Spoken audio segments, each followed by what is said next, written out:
How about a tour of our garden? As part of a series, I've planned to get tours of some friends' gardens, and then throughout the season, go back and see how things are growing. Today, I'm going to show you our garden and what I've got planned for 2021. My garden is comprised of raised beds. Each bed is 4 feet wide. This makes it easy to get in from both sides to reach and to cultivate. The bed in the back is 24 feet long. Each of the fingers in the front are 12 feet long. I've capped the tops of the beds so it's easier to kneel and sit on, and sometimes when I'm trying to get something up high, to stand on. This makes it a lot easier. You can see in the back the tomato trellis, and the top bar is at 9 feet. I've got another video planned where I'm going to talk about just trellising up tomatoes. As you can see between the middle 2 fingers, I have a trellis, and this is where we put our climbers. Last year, this was all cucumbers, and whenever the fruit started forming, we were able to walk in the middle and pick our fruit. If you'd like to see a video on how I made this trellis, leave us a comment below and let us know. Let's get a better view of the garden, and I'll go over what I have planned for the 2021 season. Every year, I do a diagram of roughly where I plan to plant stuff. So let's start from the back. In the back, I plant the tomatoes. Those are usually the tallest things in the garden. And then in front of that, the okra. They get pretty tall, but not quite as tall as the tomatoes. The reason why I do this is because I put all of the tallest things in the back, with the front being towards the south. That doesn't allow the tomatoes and the okra and the tall things to shade the rest of the garden. Along with the okra in the front, I'll probably put in a couple of sweet pepper varieties, bell peppers, banana peppers on the end. In the far bed, we have garlic. If you haven't seen our garlic video, I'll put a link in the description. The garlic is underneath the tent right now. We've still had some frosty mornings, but it's doing really, really well.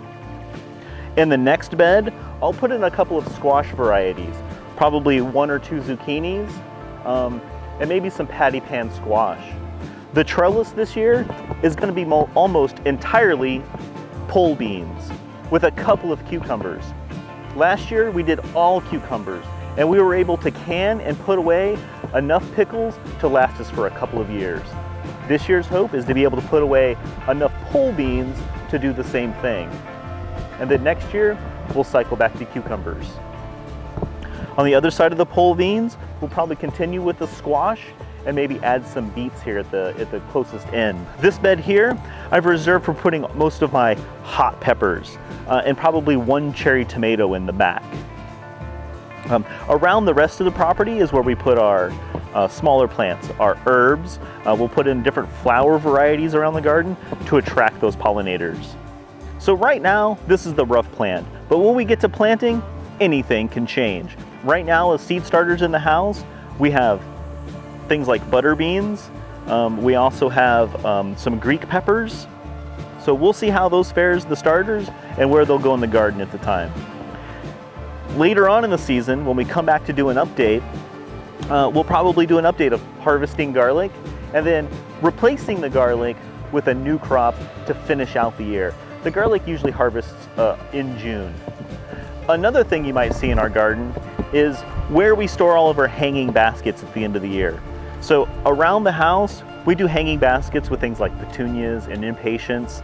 And at the end of the season, we just put the hanging baskets back here in the garden. And then whenever we plant and pot new stuff, we do it right here in the soil. We mix some new soil and we use some of the garden soil, add compost, and we're ready to go for the next season. Thanks for watching today's video. Please stay tuned as we do a few other garden tours with our friends, and then the update videos later in the season. To make sure you get those videos, make sure you click subscribe, click that bell icon so you get notifications, and don't forget to hit like. And as always, come on back next time as we keep on working towards a better Terra, one backyard garden at a time.